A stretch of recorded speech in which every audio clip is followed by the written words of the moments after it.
Assalamualaikum warahmatullahi wabarakatuh.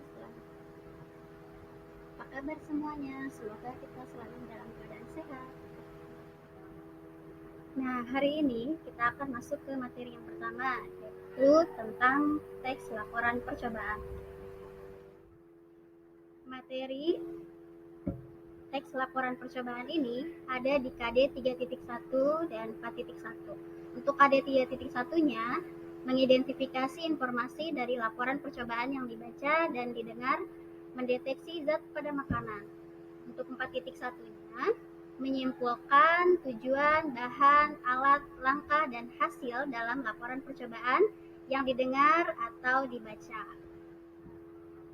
Dalam materi teks laporan percobaan ini, ada 5 hal yang akan kita bahas, yaitu tentang apa itu teks laporan percobaan, kemudian apa pengertian dari teks laporan percobaan, ciri-ciri dari teks laporan percobaan itu seperti apa, kemudian apa fungsi dari teks laporan percobaan, kemudian yang terakhir adalah informasi dalam laporan percobaan itu apa yang akan kita dapat. Nah, untuk pengertian teks laporan percobaan sendiri, teks itu adalah naskah, uraian, atau tulisan. Kemudian untuk laporan, laporan adalah segala yang dilaporkan kepada orang yang memberi tugas. Untuk percobaan sendiri memiliki arti usaha atau kegiatan untuk mencoba sesuatu, eksperimen, atau pengamatan. Nah, untuk laporan percobaan sendiri adalah bentuk tulisan yang memaparkan suatu fenomena dari hasil pengamatan. Tujuannya untuk menginformasikan hasil yang diperoleh kepada orang banyak. Untuk pembuatan laporan percobaan sendiri itu sifatnya haruslah objektif. Objektif di sini artinya harus sesuai dengan keadaan sebenarnya. Nah, laporan percobaan juga harus bersifat universal. Universal artinya harus bersifat umum. Semua kalangan harus bisa membacanya. Kemudian yang ketiga, laporan percobaan itu harus memiliki hubungan antara yang dijelaskan dengan kualifikasi yang dijelaskan.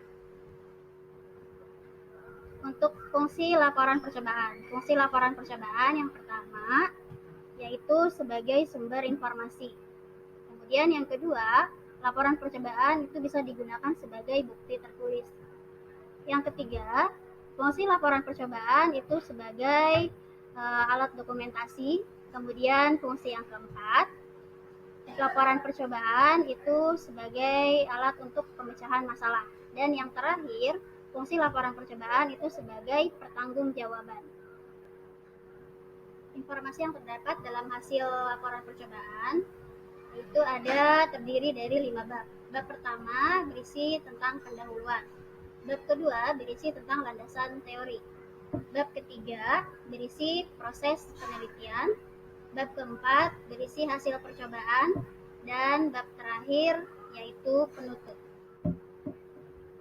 Di bab pertama yaitu pendahuluan. Pendahuluan itu biasanya berisi latar belakang masalah, kemudian permasalahan atau perumusan masalah, tujuan penelitian, metode penelitian, dan yang terakhir adalah kegunaan penelitian. Nah, untuk bab yang kedua yaitu landasan teori. Landasan teori ini biasanya berisi tentang definisi atau pengertian dari hal yang diamati. Bab yang ketiga yaitu proses penelitian. Proses penelitian itu berisi 3 hal, yaitu waktu penelitian, alat dan bahan, dan yang terakhir adalah prosesnya atau langkah-langkah penelitiannya. Bab yang keempat yaitu hasil percobaan. Hasil percobaan di sini berisi 3 hal. Yang pertama tabel hasil penelitian, yang kedua pembahasan penelitian, dan yang terakhir adalah kelebihan dan kelemahan dari penelitian tersebut.